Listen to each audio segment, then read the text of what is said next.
Okay, let's get this party started. So karibuni, all of us. I think we are quite a number, so we'll get going. We'll have the presentation. Then I'm expecting Kariakim to also join in at some point. He's winding up something, so he's going to take something on injuries, etc. So I did the quick presentation, and Dedan and I will handle the question Q&A, and how we felt that it was important that we review. Initially, when we started this, it was tailored to the runs at the end of the month Stanchart, but because there are many guys running, so we want to brush through that so that we all manage to get benefits from the webinar. So I'll start off now. So I just ran through, this is just for info, the phases of training. So you have the base phase, strength build phase, the speed and peak phase, which is where you are aligning your speed. And this is a wide topic, so today's topic is not about that, so we shall not go there. Many of us are in taper. Normally we stop at taper, but there's a very important phase that is recovery, that is very key for all of us to be able to continue racing another time. Just a brief, because sometimes we get a bit concerned about losing our fitness. It's something very, very important that I came across a long time ago that gives me comfort during taper. How long it takes to detrain. So the aerobic system takes about 30 to 30 plus minus 5 days. So it's dependent on the individuals. So that is why in 3 weeks taper, you won't lose your fitness. The anaerobic about 18 plus minus 5, of course, depending on people, on individuals. And again, this information, as soon as we finish here, I'll upload it to YouTube. You should be able to go through it again in your own convenience. Normally for me, when like I train or I'm in traffic, I actually listen to these kinds of things from various sources. So that becomes a bit of a good time to be able to catch up with such things. Maximum strength, again, 30 plus minus 5, just like the aerobic. Strength endurance, 15 plus minus 5. Maximum speed, about 5 plus minus 3 days, and that's why we leave that to the last days.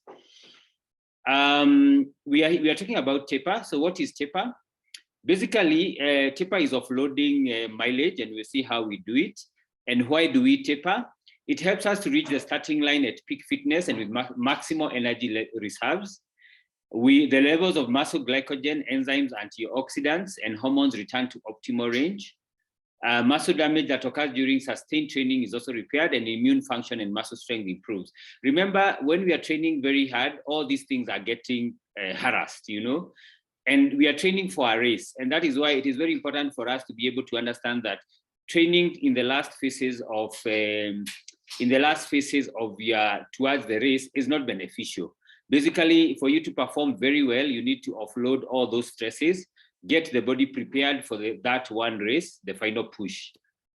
How do you taper for full marathons? A taper period of 3 weeks is recommended. Some people will taper 2. Of course, some of these things you develop with time. The elites will do 2, and you can try and see, but 3 weeks is the recommended and 2 weeks for half marathon. General rule, reduce weekly mileage to 80% or 75 with 3 weeks to go. 60 with 2 weeks and 40 on race day. Sometimes on race day, I will do even less than 40, just basically to keep, the same, just to keep the legs active. The taper workout should be similar. That is very important to what you've been doing the rest of the training plan, but with reduced mileage. And of course, because you do not want to try something new and you do not want to go too far off. For example, if you run so many days a week, you would try and do so many days a week, the same days a week. Of course, at some point, you realize that you can't do, say, 10 kilometers in 5 days, so you really cannot, that may not necessarily apply in that aspect. But as much as practical, the way you've been doing it, reducing too early risks losing fitness, while too late means you carry the tired legs to the race. So there's that balance to build, but very key, less is more at this stage. We have talked about the percentages. So if you're running 80 kilometers per week, you can cut out 16 kilometers from your weekly running routine. That is just math. So maintain intensity. And I know Dedan had also talked about this last week in one of the questions. The workout should be similar to the rest of the plan. Reduce long run volumes 10 to 20%. Reduce weekly mileage 70 to 60% maximum, and the long runs 50 to 60%. So you don't want to be running too long. And the point is, you can't gain any more fitness in those days to come. This again, around the same thing. It takes discipline and confidence to give your body the rest it needs. Like Dedan was mentioning, it's not easy. Sometimes you're tempted to do a bit more, but don't. Especially that is on the race week, and we have come through on the other weeks. You could do one mini fat leg session just to keep the legs excited. Run the day before the marathon. And this is not a must. These points, by the way, are guides. You don't necessarily need to follow them. You just need to find what works. Sometimes I don't run a day before the race. Sometimes I do. In Comrades, I did before. Berlin, I didn't do the day before. I ran, I skipped that day before. And I've done give and take. Whether it makes a very big difference depends. I think I need to take that data over a long period. The key thing is that, especially for those of us who are traveling, those who travel, you want to be able to run before the race. And because you've been seated in a car, for example, when you go to Kili, sometimes you sit for 8 hours. You really want to get some blood flowing through your legs. If you've been flying, even more important. And also when you are reducing, when you're moving from environments that are different, so you're moving from a certain altitude to another, you really want, it also helps in acclimatization if you run when you get there. But whether to run the day before or after, over time, you just develop that.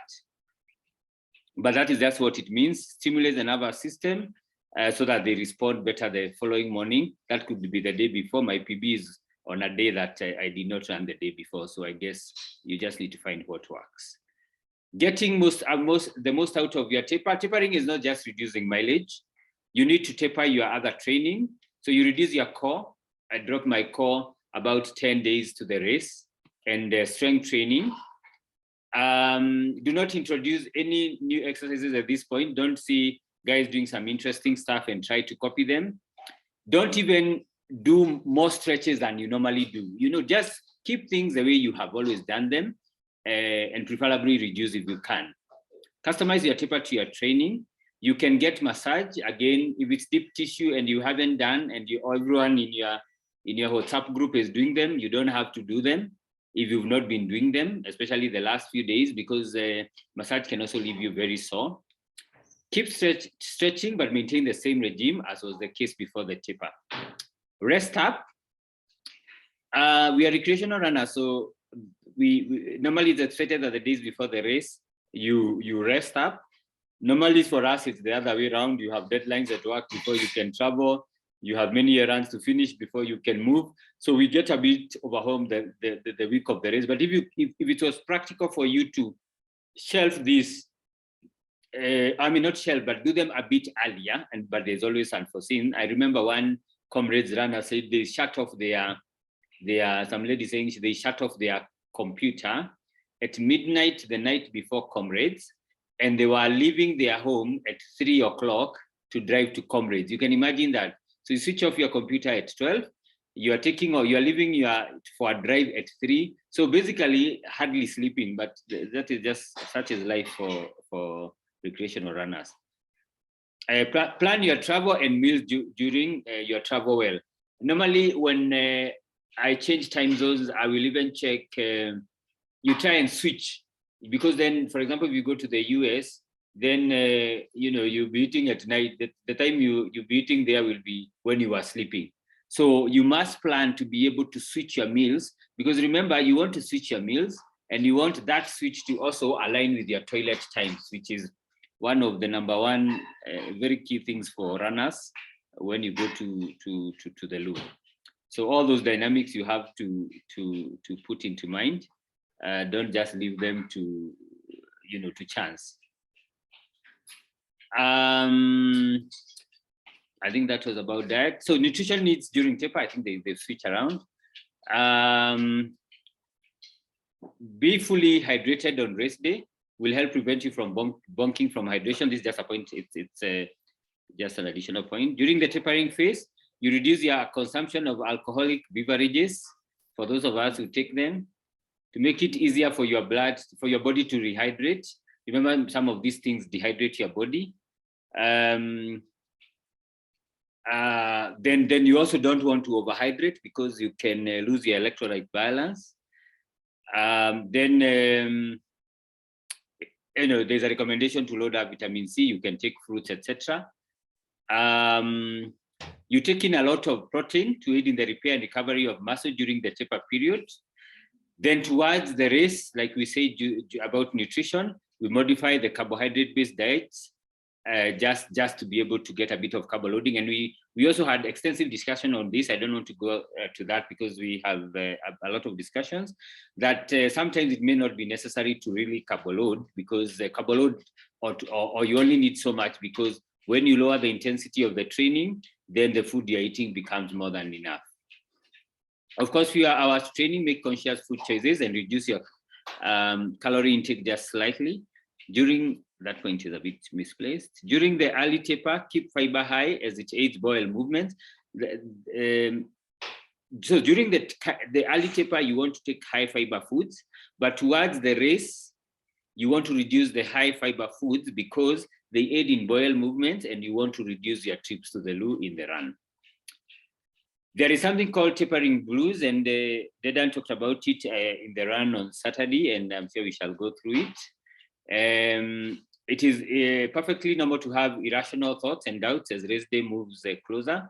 You then get phantom pains. We talked about this. When you reduce the intensity of your training, then you have pains that come from nowhere, and it's purely because you have reduced the intensity. So the little ones that you could not feel because they were bigger ones to fry, then those ones become prominent, and you'll be wondering, this place has never ate when I was doing all that mileage, but now it's aching.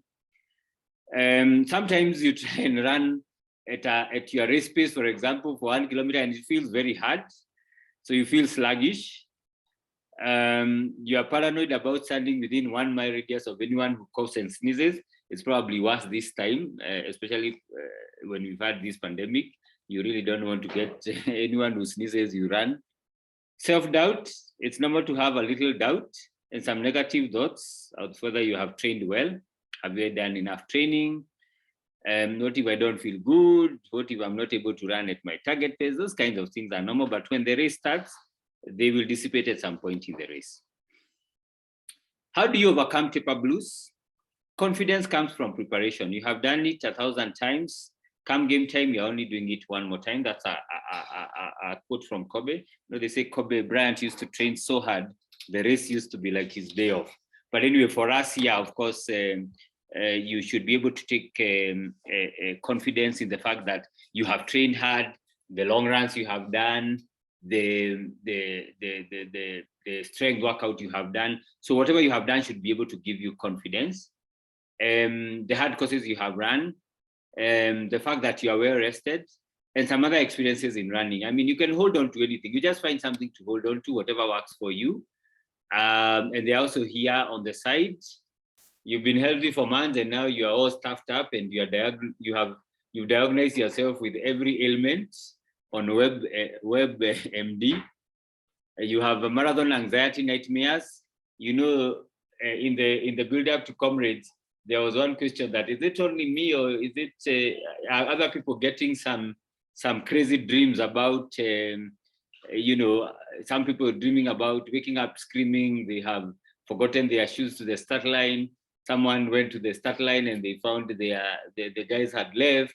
All manner of dreams, it's just because this thing has gotten into your subconscious after many, many weeks of training.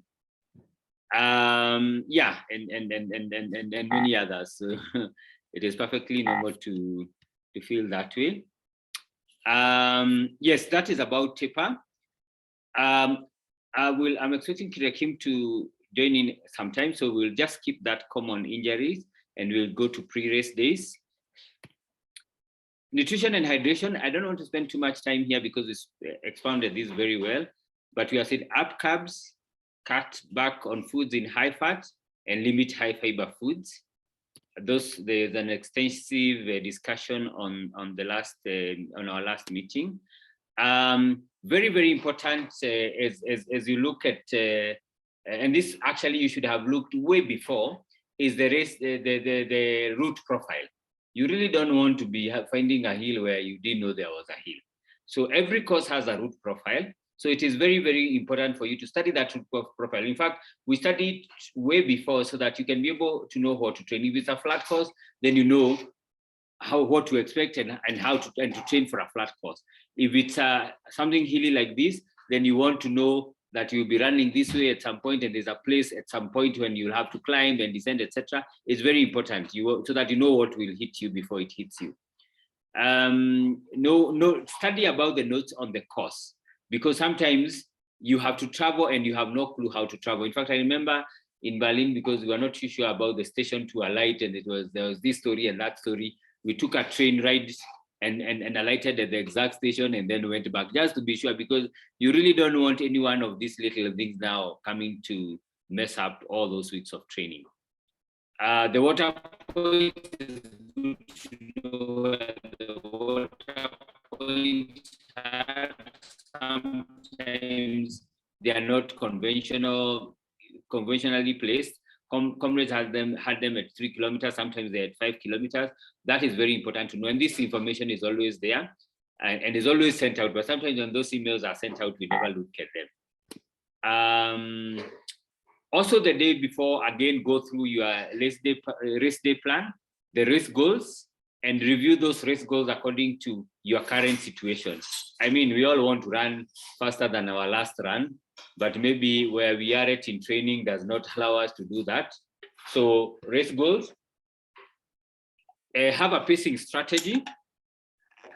Of course, you will have known if this is my race goal, how am I going to pace? Are there hills on the course? Am I reserving my energy for those hills, etc.? Running alerts, some watches have alerts. If you need to set your alerts, sometimes you want to set your high alert and high speed alert and low speed alert. Sometimes, guys, you must know that moving very fast can be disastrous. So and sometimes in the crowd can pull you and you don't know that you're doing speeds for Kipchoge without knowing. And before you know it, it's too late. Your whole body is flooded with lactic. But again, some watches may not have them, so you just need to be conscious. And it's also very important for us to know that to just actually have a feel of what a certain pace feels like. We're discussing with Dedan about Chicago, and we had that experience, and we were actually warned in advance. Because of the buildings around the route, the GPS goes haywire. So most of the time you have to run on feel, but the kilometer alert will be okay. So you can be reading something like 6 minutes per kilometer, but you could be at 5, and then you speed too much, you now go to 5, but that 5 is 4, but you have ruined your race if that is not a pace that you're able to hold. Pacing notes, some races have pacing notes, so you may have them. The confirmed details of chorus, back drop-offs, or arrangements of meetups, if any. You may overlook that point, but this thing can make you miss a race. You know, you can miss where to drop off. For example, if there's a train, or where to pick your bus, or when the roads shut. So this is very important. Importantly, the chorus. We made a mistake with Jack in New York, and we did somehow we both were not clear about the time. We thought it was, I think the chorus was closing at 9:10, for example, and it was 9:15, and it was closing at 9:10, and we were warming just around the chorus. And New York has 4 start times because it is the largest race. It has 4 start times. So they will start you guys after about 15 or 20 minutes, they will start another lot. So we were warming up the first chorus, and as we warmed up to and fro, the chorus was closed, and we tried to beg together with other people. They could not allow us, so we cooled down one. We stopped warming up because we were scared of now getting locked up again. And now, with the speed that we're expecting to do, eventually you catch up with people at 25 kilometers who are moving quite slowly. So, but importantly, when you miss a chorus, most of the time they will tell you to start at the back, and that will actually ruin your race goals, whatever they are. Review tracking device charge. This is also something that happens the night before the race. Nani akona charger yai? And sometimes you have a unique watch, so that can be a disaster. And like we are hearing, you probably want to rely more on your gadget than what is on the road. Focus on your performance, not your time. Sometimes when you're in the race, I think you just got to lose yourself into the race, because sometimes if you're thinking too much about what you expect, you can actually get bogged down yourself. And you can have, sometimes I say the body goes through a metamorphosis. So sometimes the body may not be very, the body may not, may sort of slow down a little, and you may panic too much, yet you may be probably getting to a point where you may reach out for a second, a third, a fourth wind. So just keep going. And it's very important that you then, because of this reason, have some race goals. We say you have a fantastic goal. The second goal would be I can live with goal, and the finish goal. On Saturday when we did the run, I said we adjusted those. I personally adjusted those goals to number 1, staying alive, because we know it is not guaranteed. Number 2, finishing. Number 3, then the rest can come. Your fantastic goal, etc.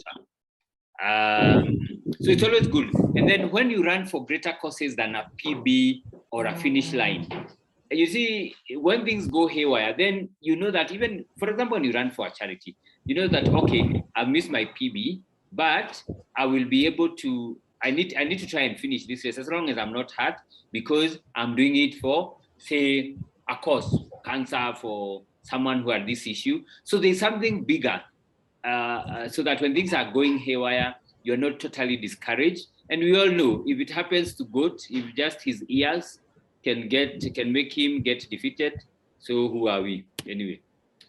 Higher pacing strategy, it's important to have that.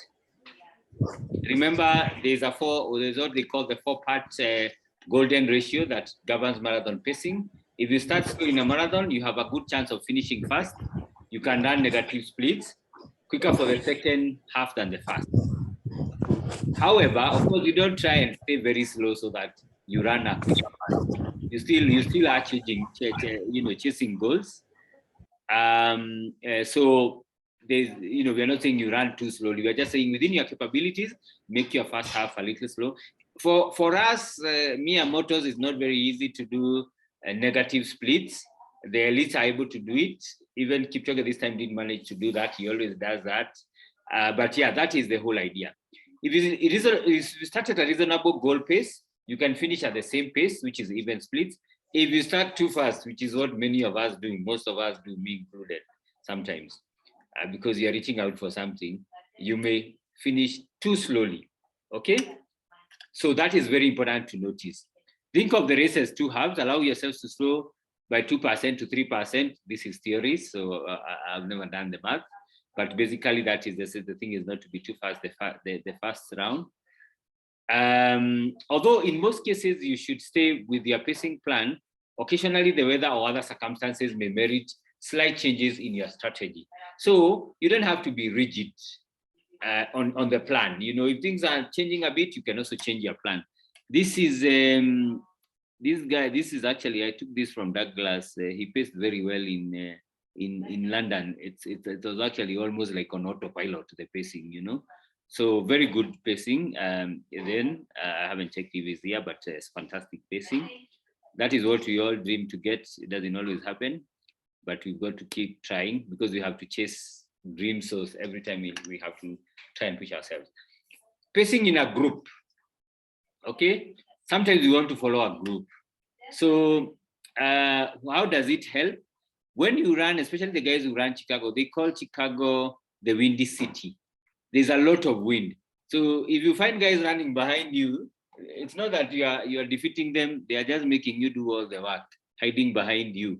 So it helps if you're running into headwinds. There's substantial advantage to running in a group of runners to block the wind. And that is exactly why there was this formation in Ineos. It may have helped him a few seconds, but very critical. So you block in the wind, and that helps you save on energy. When you look at birds flying, if you've ever watched those birds that fly, so many of them, there's a V formation.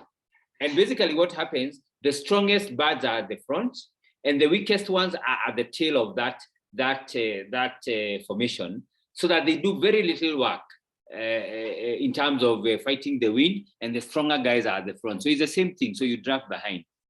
Although you shouldn't then get into a group that's too fast or too slow. So you want to get into a group where you fit well.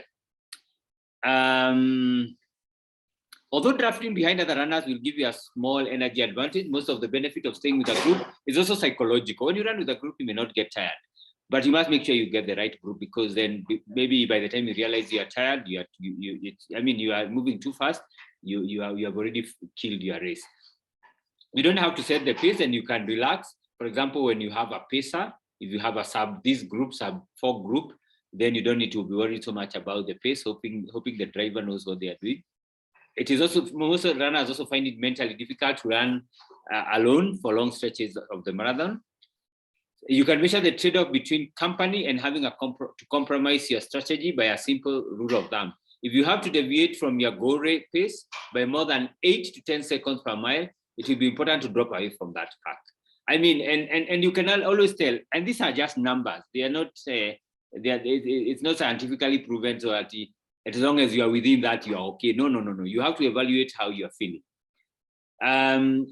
Remember, even 2 seconds, 3 seconds can make a very big difference in your finish time. If you overpace 3 seconds over 30 kilometers, and it's way out of your comfort, it can actually make you take the last 10 kilometers or 5 can be very far away. And we all know that we say that the marathon starts at 37. So you really know you have a lot to do. But I mean, the last half is from 30 onwards. So you don't want the next half to take double the time you've taken the first. If your breathing is uncomfortable and you can sense you're working at a high intensity, relax and let the others go. Then eventually the groups, of course, will break up once again and have others to run with.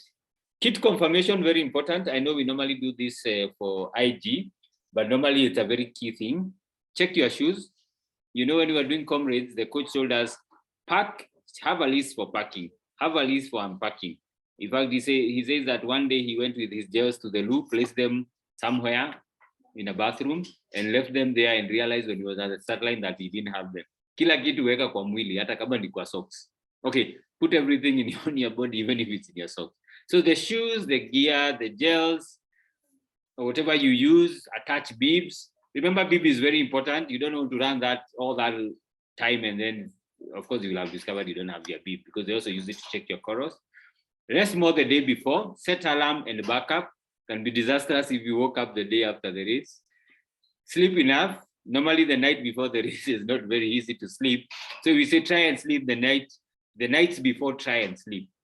The night before the race, if you don't sleep, it is normal. You won't be the only guy who won't sleep. Then we have the famous expo. Okay? I don't know, those guys who have got for Abbott, there is this thing called the Eliud Kipchoge, try Eliud Kipchoge's marathon pace. This is a 2:01:39. Now it's even faster. So they have this treadmill where they ask guys to come and check how long you can run Kipchoge's pace. And this is at the expo. So what happens, everyone tries it. You see this fellow? I don't even think he ran the race. You try it for even 1 second, you fall off. But even those who manage, sometimes you can leave your race there. So these are some of the things in the expo that you really want to avoid, unless you really say that, okay, for this one, I'll do it, and whatever happens, the race happens. But basically, this can be very dangerous, because like this fellow, I don't know why he had to do that. Anyway, so pre-race activities, this is very, very important for all of us. You know, we want to wear comfortable shoes, so we want to carry flip-flops to the expo, because they are comfortable. What happens sometimes in that expo, you may be expecting to stay 45 minutes, you find queues. And remember, when you're walking with flip-flops, for those guys who don't know what flip-flops are, the shoes without a covering at the back, become slippers, just like slippers. So when you lift, the leg actually does a bit of work, because you have to carry the slipper, the flip-flop at a very awkward position. So if you're going to the expo, just carry your running shoes, okay? Or a comfortable pair of shoes that will not get you tired, because you can't tell even how long you're going to stand. Get in, get out. There is lots of deals, and this we learned from our coach, if I was talking about it the other day. You get in, pick your bibs, scan around, take 45 to 1 hour. Don't hang around the whole day, because that will get you tired. There's lots of deals, lots of freebies. If you collect them, put them in your bag, but don't also try them. You know, oh, this gel looks interesting, let me try it. Oh, I've been reading about Mortin, it's here, let me eat it. That can be disaster. So you take them and then you go and train for another day. At the expos, there is also those things that they put on your body that have they're called electromuscle stimulants. So, and you find a cue there. The recommendation is don't try them. There's always a risk of tensing muscles. Sometimes the settings are not right, or they just won't work for you. And if your muscles are tense, then you have been working hard, you have rested, then you go to the start line with tense muscles. In fact, someone was saying that there's actually discussions about that tense muscles actually giving you the same feeling as delayed onset muscle soreness. So so just leave things that you haven't done. What you can carry if they are deals, buy, take them with you. There are also guys who do massage at the expos. If you find them and you don't do massage, or they're not the ones who do massage for you, leave them, carry on. Food at the expos, stick to what you know as close as possible. So whatever it is that you are used to is what you actually try. So for example, if you take sandwiches of a certain nature, take those ones. You could get cuisines from different countries. So only try what you're used to. Dedan, can I give you a chance to make some comments, and then we go on to race morning?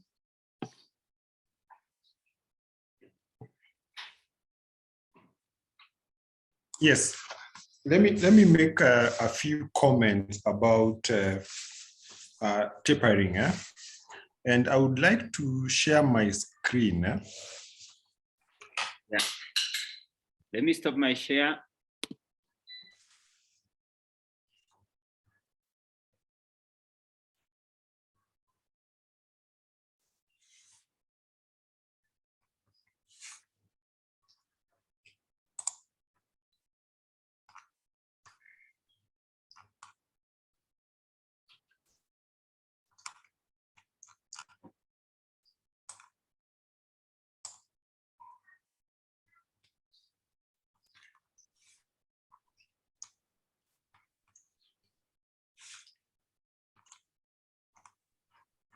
And guys, remember, anyone who has questions, please put them on the chat so that we can answer them as we go along. I think, David, you should allow me to share. Okay, just one second. Yeah. Just want to share like one slide to explain tapering. Yeah.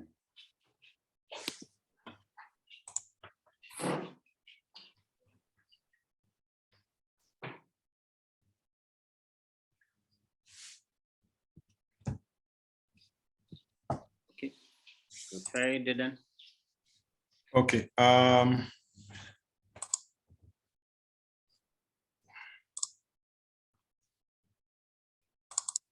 Okay, I want to. Are you able to see my screen? Yes, it's correct. Yes, yeah. I want to share. This is a research that was done by the American College of Sports Medicine. This is one of the colleges that, when it comes to sports, it's a very well-known college. And as you can see from here, they say the taper is the final period of training before a major competition and is of paramount importance to an athlete performance and the outcome of the event. However, there's no training phase during which coaches are more insecure about the most suitable training strategies for each individual athlete, as they have most often relied almost exclusively on trial and error approach. Indeed, only recently have sports scientists described some of the physiological changes associated with tapering programs and their increasing understanding of relationships between taper-induced performance improvement and concomitant cardiorespiratory, metabolic, hematological, hormonal, neuromuscular, and physiological changes. What I was, when we were having this discussion earlier, I mentioned that tapering, which is the last phase of training, even for me as a coach and for runners, it's a very complex phase to handle. Because number one, runners expect that because you started tapering, you're not supposed to run anymore. And that is usually the what is in most runners' mind, that because you're in tapering, you're not supposed to run anymore. So it's a very tricky phase to handle, so that you make sure that number one, you don't overdo and you get to rest day when you're not very well rested. And then number two, to make sure that you don't undertrain and end up detraining and losing some of the benefits of tapering. I want us to see, let me see whether I can scroll down to the summary. I can share this article.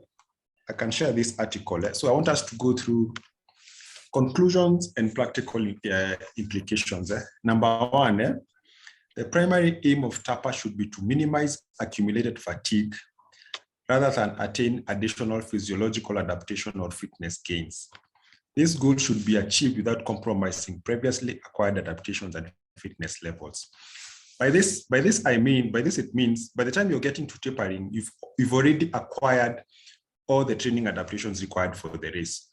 So the period for tapering is just to make sure you don't lose all those adaptations, and at the same time, you recover well for the race. So there has to be a balance between maintaining the adaptations you've gained and recovering from the accumulated fatigue. So you have to balance that. Number two, maintenance of training intensity, that is quality training, is necessary to avoid detraining, provided that reduction in other training variables allow for sufficient recovery. Number three, reduction in training volume as high as 60 to 90% appears to induce positive physiological, psychological, and performances responses in highly trained athletes. High training frequencies seem to be necessary to avoid detraining. Yeah, this is very, very important. And all loss of feel in the highly trained. On the other hand, training-induced adaptation can be readily maintained with low training frequencies in moderately training individuals. Now, let me share this other screen so that now we can look at how to manage tapering. Let me share this other screen, and then now we proceed. Just a minute.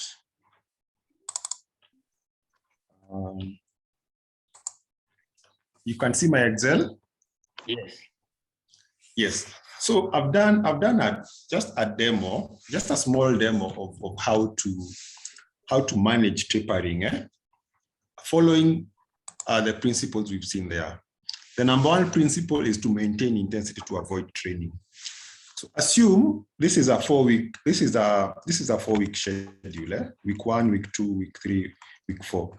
So we are assuming this week 1 is the last week of heavy training, and then we start taper in week 2.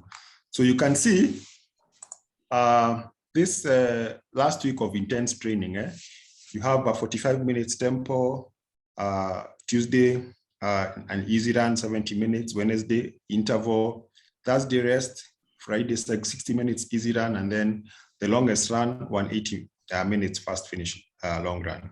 Now, the first week of tapering, number one, we maintain intensity. This means all the speed runs remain. You can see on Monday, there's a tempo run. On Wednesday, there's the interval, and then on Saturday, there's the fast finish long run. So you notice the intensity remains. This is just to avoid the training. What we have done on week 2 of tapering, we have maintained the intensity, but reduced the time. Yeah. you can see this was 45, but now this is 35, right? This is 70, this is 60. This is 600, this is 800, yeah? So we've reduced the intensity. Sorry, we've maintained the intensity, but we have reduced the volume, and we have also maintained the frequency. You can see it's 5 runs here, and then week 2, still 5 runs. Then now we go to week 3 of tapering. You see, we maintain intensity. The temporal now changes to 30 minutes. The intervals changes to 400s. And then Friday and Saturday, we reduce the Friday easy run and the Saturday easy run. So we have maintained the intensity here and here. Now, on week 3 of tapering, we have reduced the volume and the frequency, right? So week 1, we've reduced, as you can see, week 3, we have reduced the frequency and the volume, yeah? So the Tuesday runs now is not there anymore. So now let's go to the last week. The last week of training before race day now, as you can see, the only thing we have maintained, like for me, I always like doing the fat leg, the fat leg and the intervals, the fat leg on Monday and the intervals on Wednesday. This is because you want to maintain, as David had shared initially, you lose your speed within 3-4 days of not doing speed. So the last speed workout, I will do it on Wednesday. Yeah, so that you don't lose any speed benefits here. By the time you're getting to race day, you still have your speed benefits. So yeah, basically that's how you manage tapering. You don't stop training. But what you do, you first start by reducing volume, and then week 2, you reduce volume and frequency, but you're still maintaining intensity. So yeah, this is how you manage the taper. You just don't stop. You maintain intensity, reduce volume, and reduce frequency, so that you get to race day. You get to race day when you're well rested, and at the same time you're very sharp. Other things that you need to do during your tapering is, of course, to make sure you optimize your recovery with proper diet, hydration, and enough sleep. You also eliminate muscle tightness with stretching, physiotherapy, massage, and rest. For marathon, the ideal time to start tapering is 21 days before race day. Personally, we always do our longest run 21 days to race day. For half marathon, 14 days is appropriate, but for the marathon, 21 days. Yes, that's all about tapering. One thing I would want to add to what David had said on race day preparation, and this is a big fight that I usually have with runners. Runners do not read the race guide.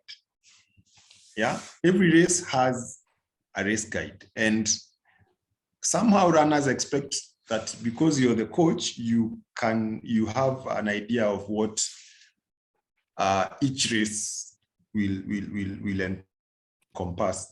But it's very, very important to go through the race guide. Yeah, you'll notice like most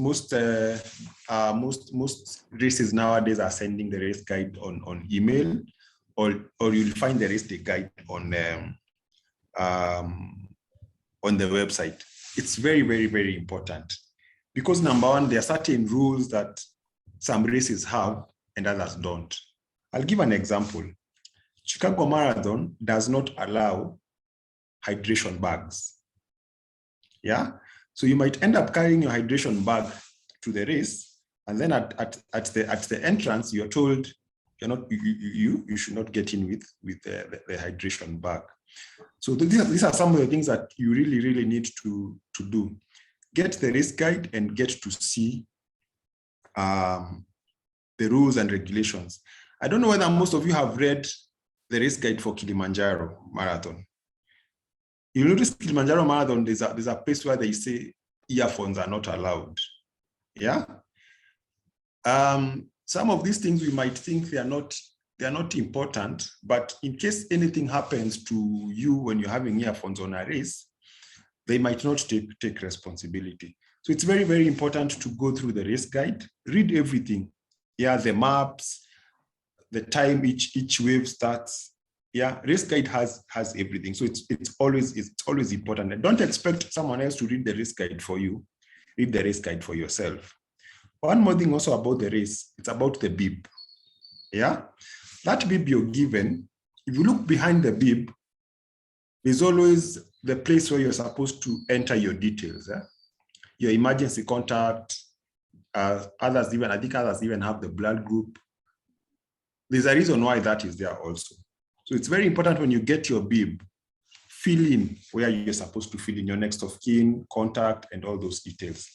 So those are some of the two things that as runners, when you're going to these races, especially these big races, we need to always look at the race guide, and also make sure that when you get your bib, make sure you fill in all the details that are required in that bib, because there's always a reason, because in races, there are always emergencies. And as David was saying, one of the number one race goal when you're going to the race is to make sure you finish, and you finish alive. So yeah, those two things are quite important when you're going into a race. I think David. Yeah, thank you very much, Dedan. Then I can finish. Kariakim is on, so I just ran through the last few slides. Kariakim will talk about injuries. Karibu Kariakim sana. Once I put his slide up, then we shall then go to Q&A. But you can be posting the questions as we go along. So I'll share again. Race morning, we had gone up to race morning. Wake up, wake up, wake up. I think that's three musketeers running Chicago. Dedan, that's some good vibes for you. Morning rituals. It was raining, by the way, when we started, so it does rain. But there's a hotel right near the start point where you can shelter until it's close to start time. Eating and hydration, dressing up, you have to plan for that, and the commute, we have talked about that. For what to eat, 3 to 4 hours out, we had extensive discussion about this.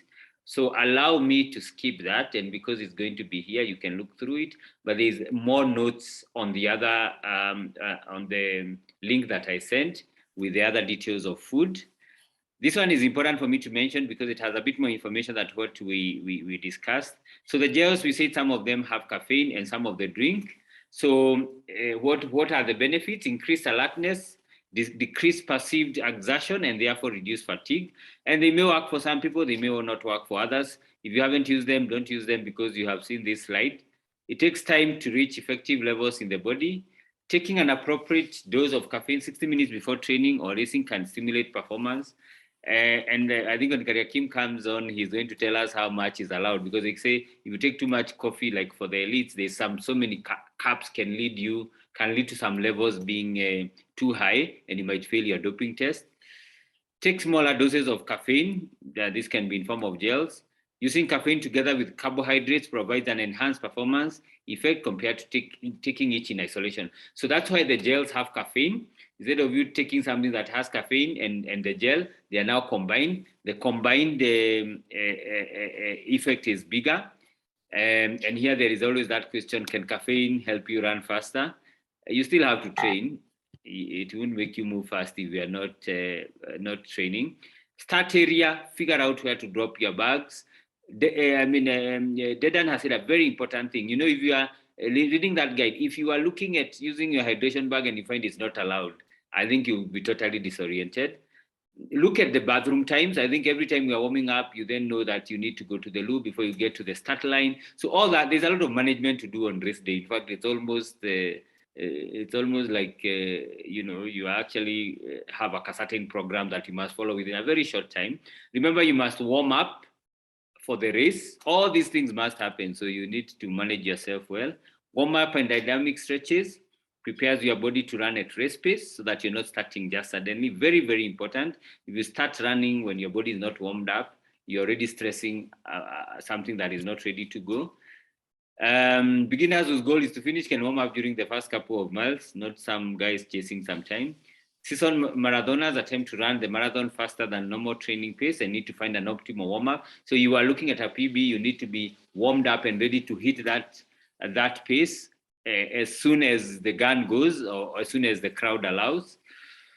Plan to warm up within reasonable time. And these things you practice during training. So if you're going to warm up during your run, and you're going for training, and you must start this during training so that you know, do you need 10 minutes, do you need 15 minutes, and what time do you have? Do you warm up and then go to the toilet, or do you go to the toilet and then warm up? All those dynamics. Don't warm up too early again, because then you will cool down, or you will have to do a lot or start again. Start to warm up slowly. That is the whole idea. If you have 5 minutes to start and you haven't warmed up, don't now just run race pace. You will leave your race in that warm up. Dynamic stretches before start. And then in the future, we will look at stretching at length. So importance of warm-up, prepare the body and mind for the activity. It actually sends signals to the brain and the neuromuscular system that there is work coming and it's going to be at this intensity. So they prepare also to channel blood and all the necessary resources to the limbs. So you increase your heart rate. Remember, when you're sleeping, you've come from bed, your heart rate is at a certain point. The race will demand you to be here. You cannot move from here to here in a flash. So you need to take the body and everything else, the breathing, the circulation, to reach that point at the same time.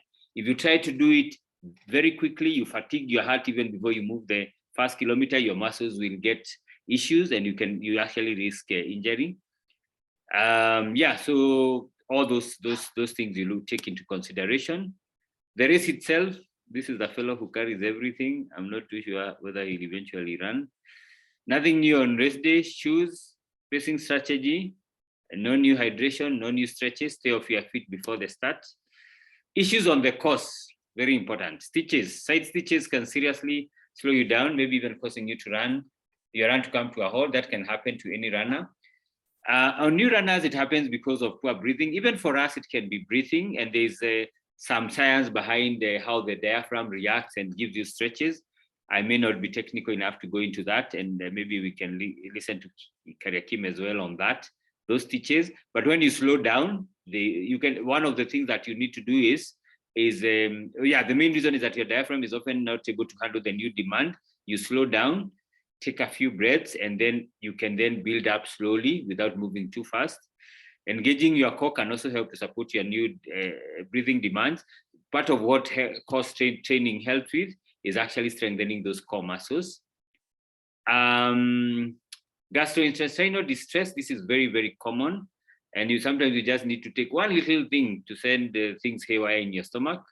But we talked a lot about this. The blood that goes to process food is diverted to other limbs, so you don't have enough blood there. So when you eat, there is not the digestion system is not supported. We went through this extensively last webinar. Dehydration can cause that. The nature of the stomach itself, the gut is an acidic environment. This is very important. And when you're exercising strenuously, you're dehydrated and the blood is shunted away from the stomach to other muscles, then that is a recipe for disaster. So you have symptoms like acid reflux, like acid reflux, or have it on the other end with unhappy intestines that lead to diarrhea. And every so often in the long run, I mean some of us with diarrhea. I'm not saying it's me. This issue can manifest itself during times of high intensities and stress workout, like during track repeats. I think for me, when I'm ending the last few kilometers of the track repeats, I feel like I want to go to the loo. Then when I stop, then that goes. Then when I'm about to finish the second session, it comes like that. So the fix, very important. We have said the nature of the gut is acidic. Avoid acidic foods and drink. Start your run or workout hydrated. A dry stomach is an upset one. Monitor your fluid intake the day before a big race or race. We said walk with a bottle, but also do it the way you've been doing it. Avoid concentrated sugars later in the long run or workout. Monitor your overall diet and take your last heavy meal at lunchtime pre-race day. I think this is an important factor for people. These key things are very important for people who have the tendency of having a lot of gastrointestinal distress. Even your heavy meal, you can try and make your heaviest meal or your biggest meal that you rely on at lunchtime, so that dinner you have a little less. And again, experiment during the run. Finishing the race, you want to walk from the race feeling like you gave it your everything. You want to be proud of yourself. Remember, so when things are getting thick, remember all these things we said, the hard courses, the advantages for those guys who are going to low altitude. Remember that is an advantage. Make good use of it and all that. One key thing that happens in the race, I think that then you can mute them. Anxiety. How do you? They say it starts with the little words that together pack a punch, a major punch. What if? So you are the start line. There's a lot of anxiety. You're asking yourself, will you achieve your goal? Will you get tired too early? Will you get the pacing right? Will there be drinks when you need them? And importantly, we say during the run on this we had on Saturday, people should not pile pressure on people. If I want to get my PB, you should not be feeling more pressure than I should feel, such that you create pressure for myself. So kindly, runners, let us allow people to do what they need to do. And we all know that sometimes things don't go our way, but we don't want to be additional pressure to those people. Mental strength, focus on the moment. When things are not going right, don't think about people back home who are tracking you. You focus on finishing. Those guys, anyway, they don't know what you're going through and cannot even help you. So just forget about them. It's you and your goals. They are only there to just moral support in their way, but they shouldn't create pressure. Use positive thinking.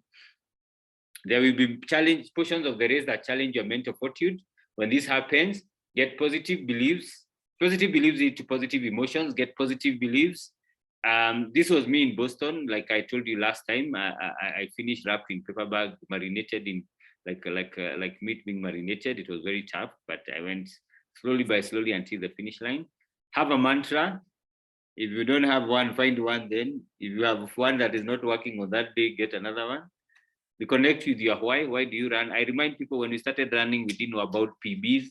We didn't know about all these manner of pressures. We started probably running because of good health.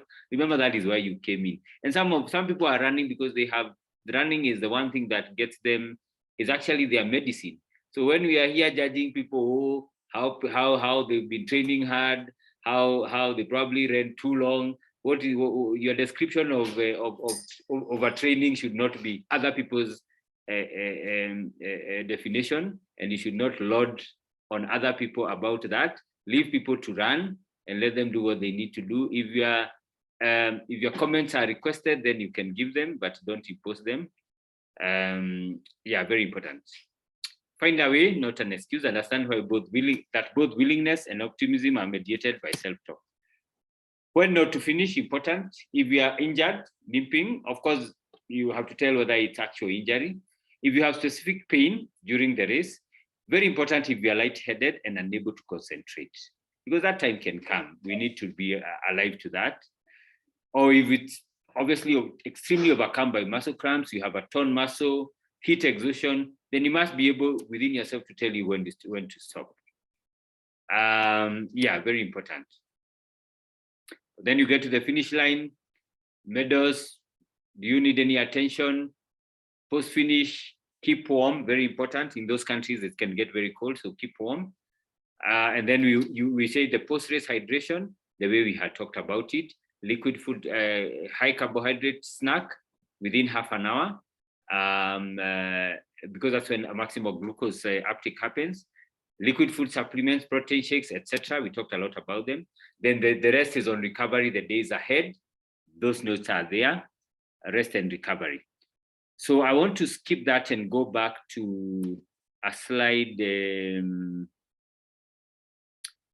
about that Kariakim will take us through quickly, and then we go to Q&A. I think that, let me just try and locate it, because there are people who are struggling with a few issues here and there. Kariakim, you are on, you can unmute, and I'll get the slide, that one. Doc.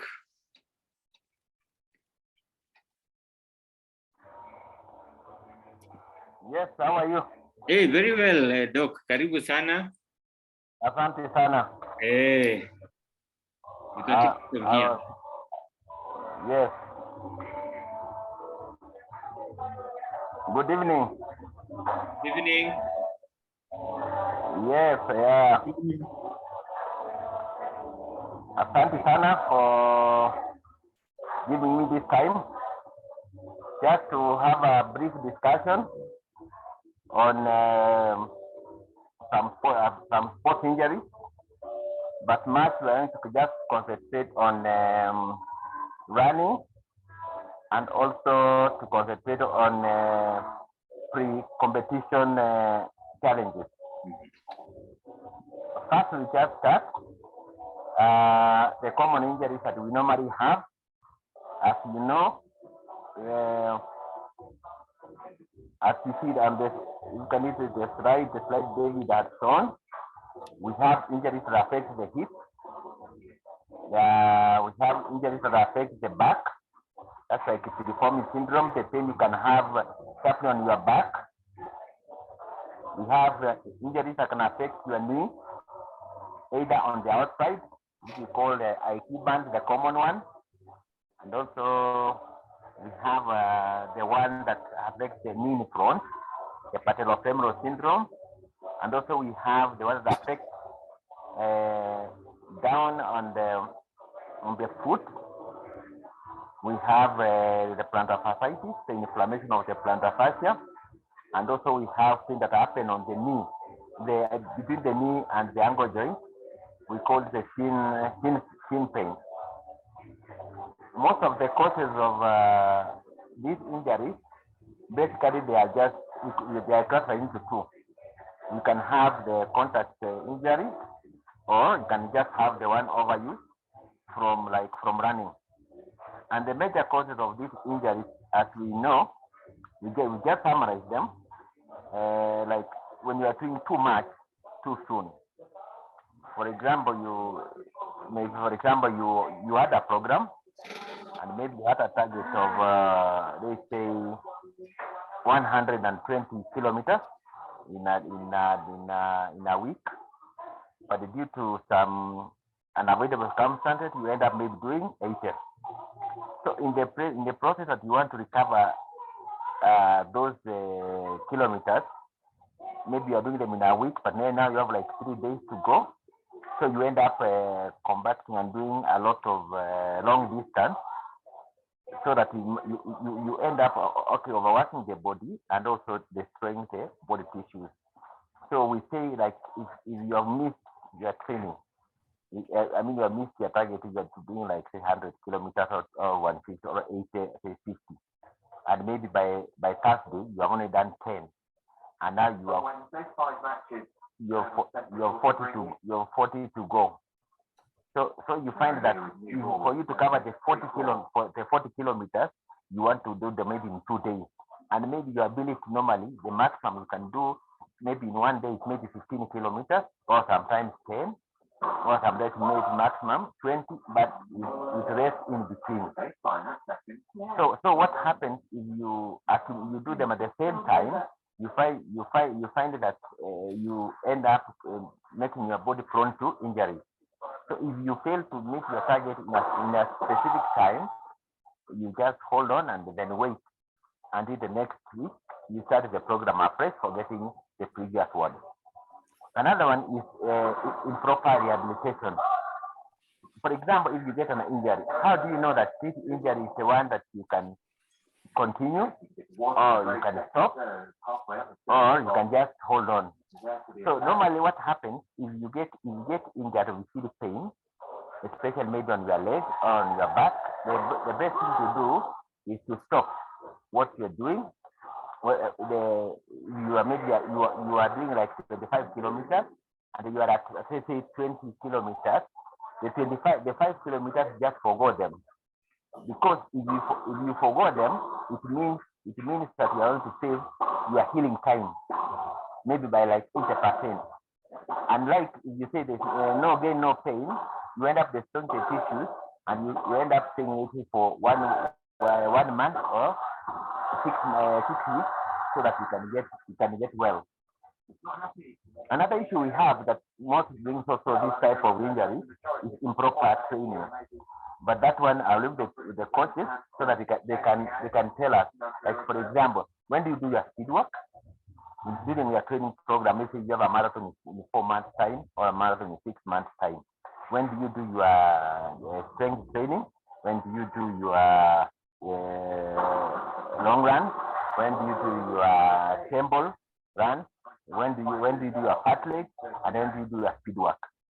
So those normally, if they are arranged properly, you end up your training will be okay, and you avoid a lot of injuries, especially like the injuries of the calf, of the calf muscle, and the injuries of the back, especially the piriformis. Because sometimes you might start training, doing the speed work, and your body is not ready, but your mind is ready. So the coach, I know David and Dedan will guide us on that to tell us when do we do those, when do we start? Do we start with speed work when you are training your program? Do we start with long run? Do we start with the strength training? You start with fat leg, all those. So you have to rearrange all your training program. Secondly, you should have good training gear. Sometimes when you have wrong shoes, or when you have wrong dress or wrong training shoes, you end up having unnecessary injuries that sometimes the body is not able to balance. Or sometimes people can use shoes, and as you said, sometimes back, the use the shoes is like if I use my shoes, maybe I'm a pronator, and if you buy my shoe and you're a spinator, maybe your leg turns inward and the man turns outward. So it means now I'm going to force your leg to be turning outward. So we try to avoid second hand or use the shoes to avoid unnecessary injuries. And when you are getting a shoe, make sure it's fitting. Do not be very tight to give you blisters. Do not be very big, also to give you a lot of friction. So you must know your size. But as normally we know, if you are in my size, for example, my size is 10.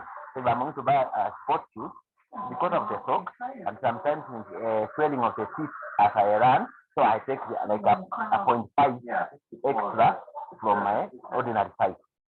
Those one will prevent a lot of injuries that we get from the overuse and the use of wrong shoes. Secondly, what David said is normally people don't take in consideration on about warming up and before they start and after finishing. So when people come, maybe they say the race will start, let's say for example at 7 o'clock. And maybe now you are late, you have come, let's say, at 6:55, people are starting, so that means you don't have time to warm up. So you start running with people. That means your body is not ready to start running. So at that time, you might end up having some unnecessary injuries that you might have avoided. And as I heard David saying, and then I'm saying that like you have to differentiate between dynamic stretching, when do you do dynamic stretching, and when do you do static stretching? Because each and every one of them have a role to play in the preparation for your training. And stretching and especially after competition means, or sometimes even when you are resting, you have to learn to stretch. You give it time the way you give training time, because stretching also prevents a lot of injuries. So when you get injured, for example, you have pain. The pain might start slowly, and then you feel it building up. The best thing to do is to stop. And when you stop, the best thing to do, some people put hot water on the injured part, but normally on acute case, normally we don't put hot water. We put cold water to reduce the inflammation and also to reduce the bleeding, the micro bleeding that normally takes place within the muscles. And also after that, you take a rest and then you seek medical attention. Yeah. And secondly, the one when you are training, you avoid like the sugars, like concentrated sugars. The one I had David talking about concentrated sugar. You avoid sugars that might raise your sugar very high, and then they drop very fast. That means you get energy very fast and energy disappears very fast. That means that so when you are taking your nutrients or you are taking your food, you take food that doesn't have the issue of fluctuation of sugar. Another thing we talk about the injuries that we normally get. We need to also, once you go to the medical person, when you come to our clinic, we normally discuss, and normally every injury has a protocol of healing and a protocol of going back to training. So if the injury, like for example, if it's the hamstring and it's soft tissue, it has a period like it takes say 2-3 weeks to start, so that you start building up and you are training. But normally we don't. It's there for unless it's very serious injuries that you can do zero activities, but we do active rest. Active rest means we rest the part that is affected. If the leg is affected, then we reduce activities on the leg and the build up activities on the let's say on the up or maybe on the upper extremities like the hand. So normally, so after that, if you follow instructions, normally the healing process takes shorter time as compared when you go. Like sometimes you might feel that you are okay and the pain is not there. And sometimes when some people sneak to go and run, maybe that when you are not seeing them. So that one makes you delay your training. So the best thing is if you get injured, yes, we agree, take 2-3 days, then you start building up, you go back to training. But not that if you see the pain has gone down, you sneak, go and run. Like even I remember one of the top runners, we had gone for competition and he had a tendon injury. The pain behind the tendon. Then he was supposed to race, but the race was about in 3 days time. So he sneaked. We find him when one of the coaches was talking at night, outside at night at 4 a.m. He found somebody running, and surprisingly he was the one. Then the following day when he comes to the clinic, he said, "No, I've been sleeping, I've been resting, but I'm not improving." So, but when the coach got him that he had, then when he was training at night, then he had to take a balance, and that's how he didn't. But the injury took time to get well. So, for the management of injury, it's teamwork between the athlete, the runner, and the therapist, and also proper nutrition.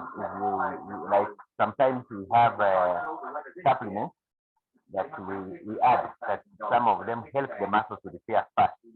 So sometimes you might combine, or sometimes you might not combine. And again, if you get injured, don't just rush to take painkillers, because sometimes you might take wrong painkillers.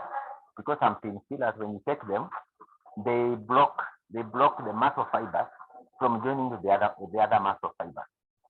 So you find that if the fibers was take, it takes 3 weeks to get well because it was blocked.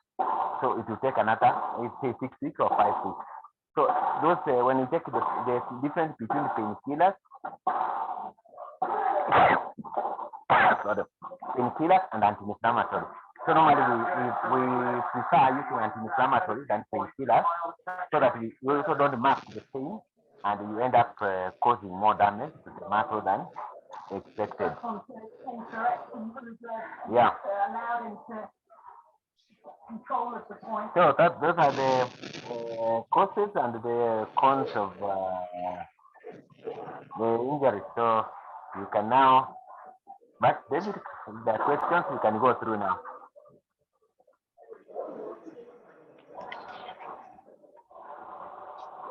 Nipigie mic hapa niingie hapa. Hello? Niingie hapa.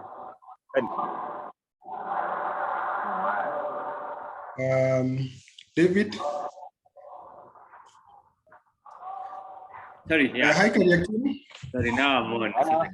I'm saying one of the things, sorry, thanks Dedan for that. One of the things that I've learned over time with Doc is the issue of correct diagnosis. That is very important because you can stress out for years and just correct diagnosis. Then the management and the eventual rehabilitation, because sometimes we heal and we never get back into our normal shape ever in life. In fact, I know people who have quit running because they have never been able to run. They say they are healed, but every time they start, they go back to I mean, they're not able to run. Maybe Doc, before I open for questions, and a very also insightful thing you have said about we take painkillers and we don't know they stop the pain, but they are detrimental to our recovery. That is very insightful. But maybe you can just mention why some people they probably will not come for treatment or go for treatment, and then eventually they will heal because maybe the fibers will come together somehow, but then they are never able to run. Some muscles I hear become short. Maybe you can explain how that happens. Thank you. So normally what happens? I don't know whether the guy is making noise. I'm trying to see if there's someone unmuted here. So I don't know if it's your area, Doc. But here everyone is muted. Can you hear me? Yes, but there's some background noise, like radio or other people maybe. But maybe it's where you are. Okay. But we can hear you. Oh, you can hear me now? We can hear you, but there's a background noise. There's something either people talking or radio or TV. Now it's okay. Yes, but there's still the background, but it's okay. We can hear you.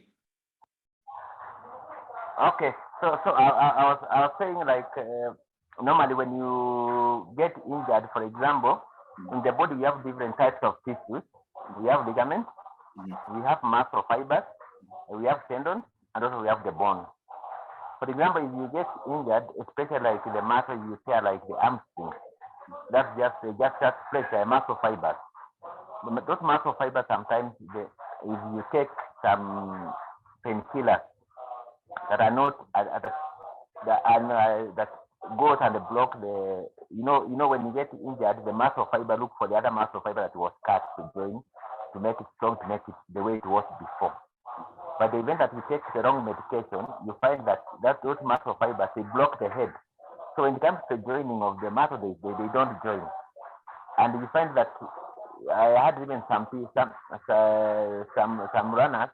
Every time they go to train, like if it's a hard training, they use painkillers to prevent the pain so that they can train harder. That one is destroying the tissues. It's better you sort out the issue of pain and the issue of the injury once and once for all. But when you come to the clinic, normally we give the medication for the specific. If for the tendon, there's medication for tendon, there's medication for ligament, there's medication that improves the healing. I mean, it reduces the inflammation, giving way for the muscle fibers to join the other muscle fiber.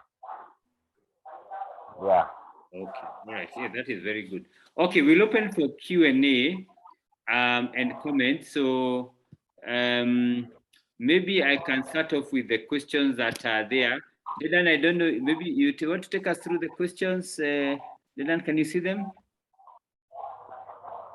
Yes, I can see the question. Yes, maybe you can take us through. The number one question is, we usually train before, this is John Baru, we usually train before the sun is out, but during the race, the sun may be out and hot. How should you adjust before and during the race? So normally what happens is you are going to run in a warm or hot places. That's why when you get, for example, you have to run in London, you must know the temperatures that in London. If it is very hot, it's a very hot place, you need to condition your body so that you have, if let's say it's going to be like, let's say 25 degrees or 30 degrees, you have to go like, if it's in Nairobi here, you go to places like Masailand, where the temperatures are a bit high, so that your body gets used to those high temperatures. If it's somewhere cold, that means like you're going, let's say, to Amsterdam, and maybe the temperature the temperature on Saturday because they they predict, then maybe they will be like 18. So you have to get an area that has almost similar temperature, and then you condition your body more. If you train like you train every morning and like where the temperature, maybe let's say between 10 and 20, and you are going to run at a place where the temperature is 25 to 35, you might end up losing a lot of water, and maybe now you end up not finishing when you good time. So the best thing is to condition your body. So you must know, the first thing you must know where you are to run, what's the temperature of that, what will be the temperature on that time. Yes, and I agree with that. And so what happens, because many of us train early because we have to go home, we have to go to work, then you have to look for days when you can run when the sun is out, if you're going to train in such an area. And you just have to be intentional about that. So every so often, like maybe when you do your long run, you expose yourself to a bit of that. We had an interesting one, Doc, because everywhere was cold during when we were training for comrades. There was a proposal to just get into the sauna if one would get one for like 10 minutes. And I guess that is just one of the things. So, yeah. Yeah, even sauna is one of the things so that the body's conditions lose fluid as compared if you go and shock the body what that day when you are going to do your run. Yeah. When it is very hot. Next. Next question is from Wanjao. Which is the most practical solution to the issues of GPS failing to record properly in Chicago? Yeah, I think again, this one we had discussed about getting used to the body to what a certain pace feels like. For example, we should over time be able to know what is a speed of, say, for example, if I'm going to run speed 6 minutes per kilometer, I need to also mentally be able to know that is that speed. And maybe what we can do, sometimes people will say leave the GPS at the watch at home, but you could still have it for practice over a long period and be able, and don't look at it and then check that 1 kilometer, did I do 6, if that is 6 that I intended. And I think over time you internalize it and you're able to then not get too dependent on the Garmin. But importantly, the kilometer marker, like the lap, and we had this discussion on Saturday, the lap will actually be accurate. It is what is on display that is not accurate, but sometimes then, like some people set their lap at 5 kilometers. So you don't want to wait 5 kilometers to realize you are either too fast or too slow. Personally, I keep it at 1 kilometer. Then if I know that I'm 1 kilometer, I've lost one kilometer, I didn't run the right pace, then I'm already conscious that something is not right. But if I discover that after 5 minutes, if I'm running too fast, I'll have already killed my legs. If I'm running too slow, then, and that was not the intention, then I will take a very long time to recover. So that one, the feel, and over time we practice, and I think that's what all of us must do, and then checking the laps, making the laps a bit shorter. Yeah. Let me add one more thing on that. Yeah. I know at most of these races, most of these major races, you have the pacers. Mm. I know in Chicago there will be pacers, and at the expo you can go sign up with your bus. Let's say, for example, you want to finish at 4 hours. There'll be a pace bus for 4 hours. So you just go sign up and sign up with that group. I understand it's free, so just go go leave your name, and then you'll get I think a special marker for that bus. So now when the race starts, now you can join that pace group. And I know many other races have pacers. So one of the things you need to do is to first make sure your wave or your coral has the pacers for the time you want. Because I understand, like if you're in, like I know in Chicago, in wave 1, Coral A does not have, Coral A has pacers for 255. And then Coral B has pacers for 3 hours, and then Coral C has pacers for 310. So if your pacers are in the Coral that is ahead of you, the pacers for the time you want, what you can do, you can be at the front of your Coral, so that by the time when the race starts, you can now run forward to the guys in the next Coral, and then now you can join the pacers. So one of the things that I think you can handle this issue of GPS is signing up to a pacing group. Yeah. Okay. Yes. Yeah. Yeah. So next one. Next one is from Anita. I think this one should be for Kariakim. I feel slight pain or kind of tiredness around my abdominal area, especially below the ribs on both right and left. This happens most probably after long runs or when I travel for long hours in the matatu. But it does not affect my training too. Doc, Yes, that one it's likely just from posture related, and then normally from the thoracic region, just on the back. The nerve of supply supplies the rib in front comes from the thoracic region. So if you run like you're running and you bend, most of the time the nerve gets compressed. So what happens when if you come to a clinic, you check and find out which route is compressed, so you can decompress it, and then we show her how to correct it. Probably that's just from the posture. And I think maybe some of it may need to be checked, because this is just saying, but maybe some analysis some check needs to be done. And Kariakim is normally on Gong Road near Junction. Yeah, can carry on. The next question is there an ideal lapse time between warm-up and race time? How long is too long so that the body doesn't cool down?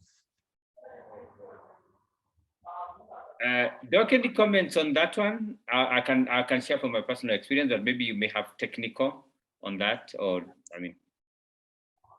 Normally, the ideal time for warm-up, if you're doing a 42 kilometers, normally 30 minutes.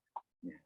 But it should be slow, and you have to time the time you're going to compete, so that you don't, for example, warm a lot and get tired, or you don't warm very early and then you cool down, or you don't warm very soon and you start before your body is ready. So normally is 30 minutes that the standard that is required is 30 minutes. And again, based on the individuals, 30 minutes could be, of course, we're not looking at kilometers, but could be anything between 4 and 5, and depending on the individual. Yeah, so that is a guide. Then I think again put it in place when during practice, and then now effect it on the race. Yeah, thanks. Yeah, and again on normally you are doing along at the marathon, they combine. If you are doing like the track, if you are running on the track, competing the track, those short events, then you have to warm up to about 45 minutes. Yeah. But they assume that when you are starting the marathon, they assume you start slowly and also build up. So the phase 2 of the warm up will be done when you are starting your marathon, because you are not starting on very fast. You start slowly and build up to your maximum speed. So the faster it is, of course, it depends on the sport and the intensity. So if you are going to be looking for PB, then you need a bit longer warm up. If you are doing the track, then you even need to also obviously get the body ready for that track event properly. Yeah. Okay. Go ahead, Miricho. Next question from Ibarra. Do you stop lifting weights during tapering or just reduce? I can take this one. Yes. At least 7 days. 7 days before your race, it's important to stop lifting weight, so that now your body can fully recover from the effects of training. Yeah, so I would recommend you take at least 7 days off lifting weight before your race day to allow now the body to recover for race. And I think that they think that those people ask about this because they think the upper body is not running. But remember, fatigue is on the entire, the body is one whole unit. Even when your brain is fatigued, the body will be fatigued. So when you lift, even though you are not running, there is that tiredness will not just go to your hands alone. The body is one unit. So yeah, you just stop completely. Yes. Next question. I have suffered from major reflux during tapering. Kindly reshare the causes. I was about to sign up for an endoscopy. Because nothing is stopping reggae for race day. Nothing can stop reggae. Doc. Yeah, normally, as you know, the reflux sometimes is caused by acidity in the stomach. And as we said last time, when you are preparing for a race, or you want to run for a marathon, you run for a long time, and sometimes the stomach is empty, maybe at about 20 kilometers, depending on what you took. So normally, if you want to prevent the reflux, one, you have to eat the right meal that has less acid, that can stimulate the stomach wall to give more acid to the stomach. Secondly, when you are going to compete, make sure you eat food that does not digest very fast and leave the stomach empty. The body normally is very sensitive. If the stomach is empty and you take water, the stomach wants to be stimulated, assuming that you have taken food. So the acid that normally comes to burn the food is poured the stomach automatically by the brain. So that ends up like burning the stomach. So the stomach tries to contract to push it out. That's how you get the reflux. So normally, if you have some time, you might take some drugs to reduce that. But normally, it's basically you manage your diet, that reflux might not be there. And again, you avoid things that give you acid. That like if you take a coffee, like a lot of coffee before the race, maybe with empty stomach, or coffee with something that digests very fast, like a cake. So you find that after, like when you run after an hour, the stomach is empty. So when you take water, the water keeps on hitting the stomach, what's stimulating the brain to give more acid, assuming that there's food in the stomach. Yeah, and another thing, you have to sleep enough.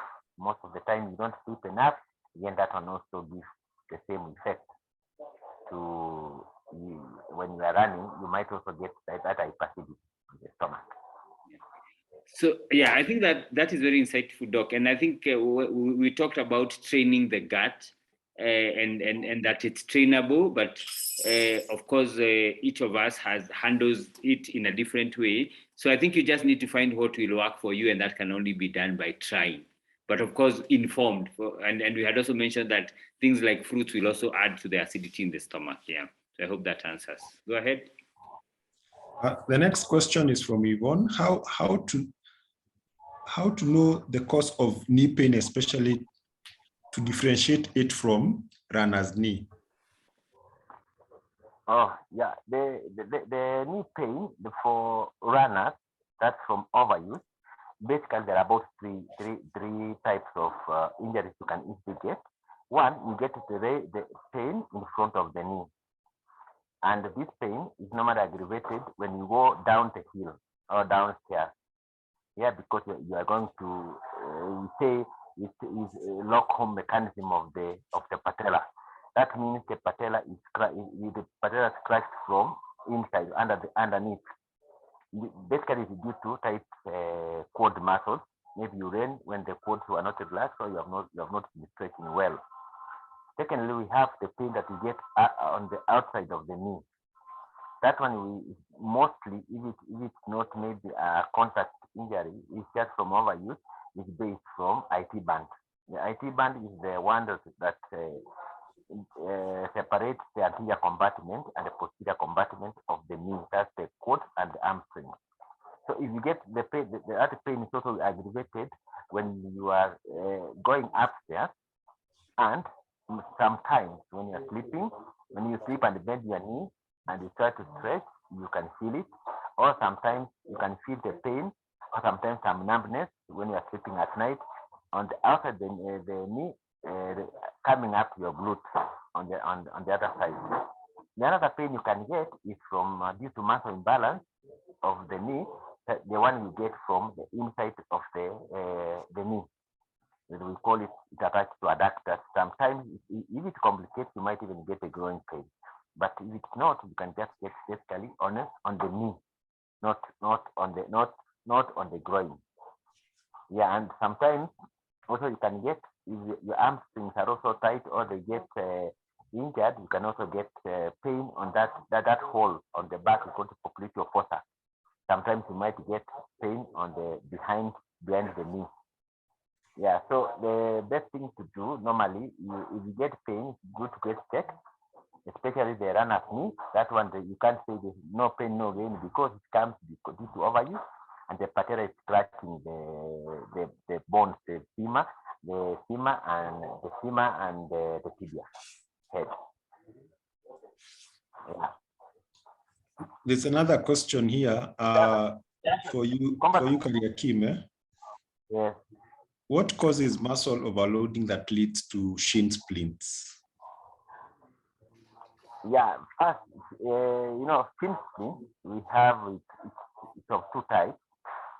There's one that can just happen on the muscle fibers, and there's another one that can happen on the insertion of the muscle, and another one can happen on the bone. Yeah. So, but the one that the major cause of that shin pain normally is poor training gear. Sometimes when you are choosing shoes, you don't know either you are a pronator or a supinator or a neutral person. So you must know, because you are doing long distance, like for more than 2-3 hours, you must know the shoes when you are buying a shoe. You must know whether your shoes get finished from outside, from inside, or on the middle. So that when you are ordering your shoe, order it like a supinator or a pronator or a neutral shoe. Secondly, another major cause is that sometimes we don't warm enough. When you don't warm enough and you start feeding very fast, you end up tearing the muscle fibers, and then you end up having pain. Now sometimes you can see the bleeding on the skin. Thirdly is a surface, ground surface where your legs are landing. If you always land on a very hard surface and your shoes is not well cushioned, you might also end up having the issue of the shin pain. And thirdly, sometimes it's just from normal overuse that you cannot avoid. Yeah. So, Doc, how do you manage this? For example, for overuse, is that something you look at during therapy? Yeah. Yes. Yeah. No. Normally, that's why when you run, normally when somebody runs, you find that the muscle fibers get for example, if there's a lot of imbalance, and you find that now the muscle load is on one side, not balanced on the middle. If you are a pronator, you find that your shoes falls inside, or your supinator they falls outside, like that. So when you come to the clinic, we normally check that. When we are doing the therapy, we will know that you maybe are loading one side because you just feel a lot of tension on it, or you are loading the other side, the middle side, or you are loading the whole calf muscle. So basically, when you are loading, you must try to balance so that the load is balanced on both sides, inside, outside, and the middle. Okay, thank you, Doc. And I think we'll take the last two because of time today. We stretched, so yeah, carry on, Dedan. We have one from CK, and the question is: I have an eagle on my right hip. I've been advised to stop running, but I'm so upbeat. I got to do 42 stand chart. What should I do in the next 3 weeks? I think as a coach, this one I would say, if you've been advised to stop running, stop running. Anyway, Kariakim, what's your advice on this? Come again with the question. The question is, I have an eagle on my right hip. Have been advised to stop running, but I'm so upbeat. I got to do 42 stand chart. What should I do in the next 3 weeks? You have to examine and know the injury. Sometimes you might have maybe just a referred pain from the back, or just referred pain from the piriformis muscle, or just from the lower back. So the best thing normally is him to come, we examine, and if it's something that he cannot run, we will advise him. If it's something he can sort out and then he can run, then we will also advise him on what to do. Yeah, and I think the comment there, has he been told not to run the marathon, not to train and not to run the marathon? Because sometimes you can be told don't train and don't run the marathon. Sometimes you are told give this thing a rest for 2 weeks and then you can run the marathon and you may be okay. So maybe that balance. But I think depending on where he got this information from, if that is the case, then I think you can see, how long are you to be on ground for and those kinds of things. And like Doc says, you review, they're able to tell, is it from there, is it referred, etc. But I think the thing is, you should not take on that run before, because what happens, and we have learned from experience, you may not finish and you may not run again the next 2 years, or you could finish, but with a lot of stress and not whatever you had hoped to achieve. But you will also not run for another 2 years. So you just have, we keep saying that we have only 2 feet, one body, and many races. You must remember that. Any other pressing questions? Yeah, there's one here. Yeah. Thanks for the valuable information. Where can you recommend for shoes assessment and where to buy good shoes? Dedan, I think you may have some info on that one. I think there's a number of shops, I guess. Run Beyond will, if you go to Run Beyond, they will do an assessment for you. And at Run Beyond, you will also get good shoes. Yes. Yeah. Okay. There's one here, but Then there's a photo on top there about the part of the foot. Oh, because I was wondering that helps the question, because I was wondering how the question is. Let me see. How do I see the?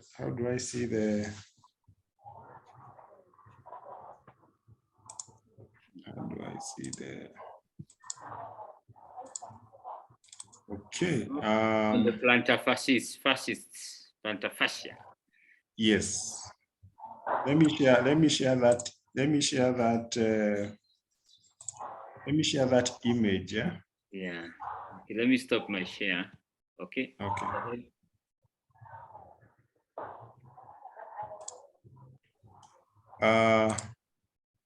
There's a question. The question is. Question is 1 minute. The question. Yeah. Okay. He said, I feel pain on this part of the foot. It was on the right, and now it has moved on the left. What could it be? Yeah, that one normally there is on the foot. The foot is made up of so many bones, and for the arch not to collapse, there is a muscle there that is like a sheet, very hard. We call it fascia.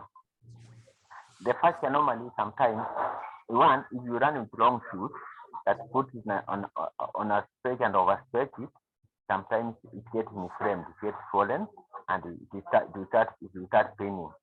When it moves like that, you see it's it covers the whole foot.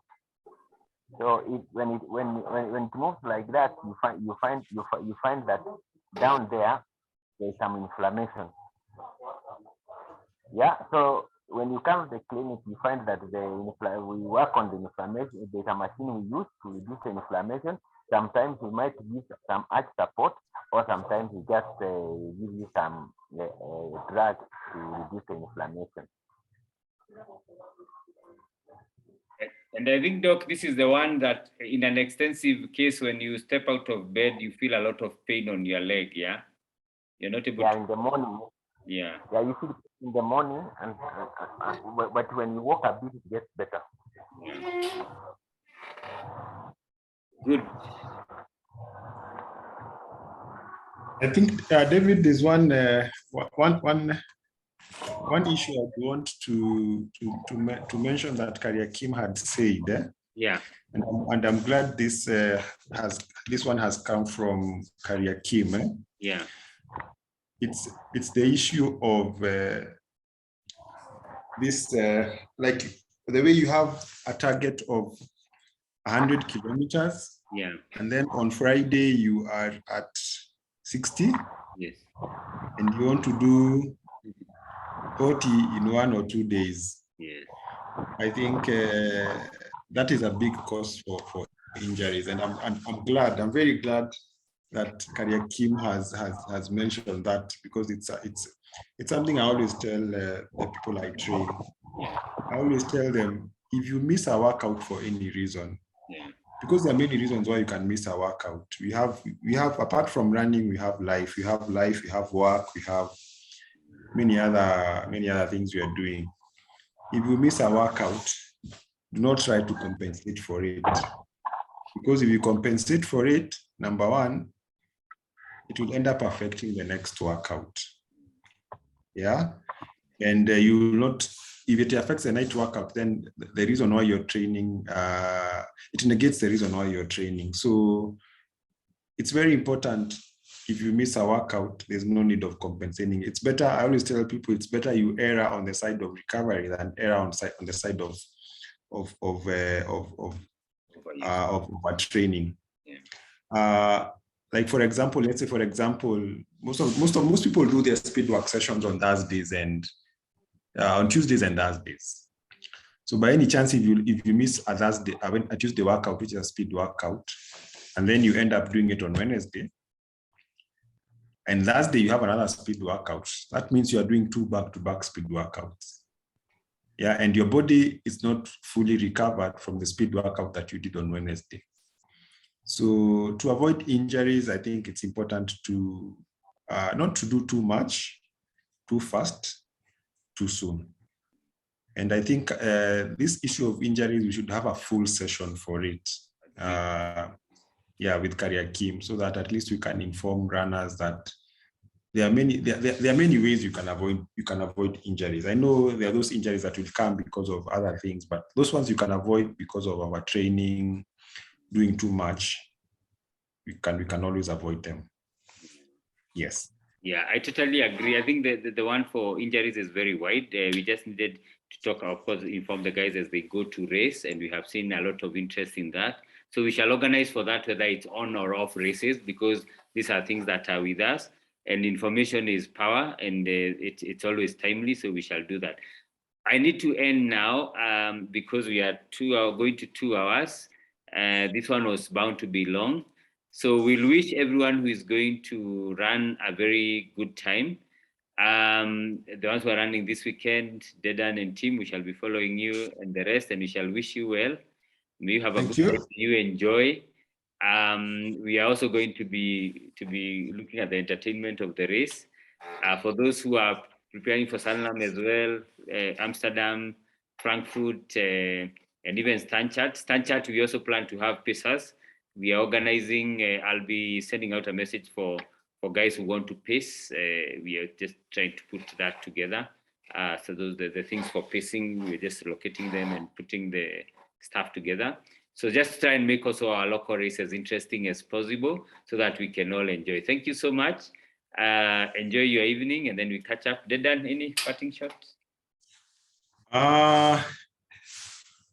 I don't have, maybe what I can say is as we taper, those who are tapering for Sunland next week, you have a good taper. For the guys who are leaving for Chicago, also a safe trip. And for the people training for Stanchart, you have, I think now three more weeks. Yeah, so all the best in the training. And to add on the issue of pacers at Stanchart, I think that is something that we need to incorporate more and more. Yeah, and I think I'm in for that plan of pacers. I'll have come from Chicago, so I don't think I want to do a fast race at Stanchart. So yeah, for that part of pacers, I'm in for it. Karibu sana. I'll reach out to you and then I'll post to others. And Yes. we have one more for the Stanchart guys. It's part of race week was supposed to cover for Stanchart. So we'll look at that then and I'll communicate. Have a good night. Thank you. And God bless. Thank you. Okay, cheers. Thanks, Doc. Okay, thank you. Okay, bye.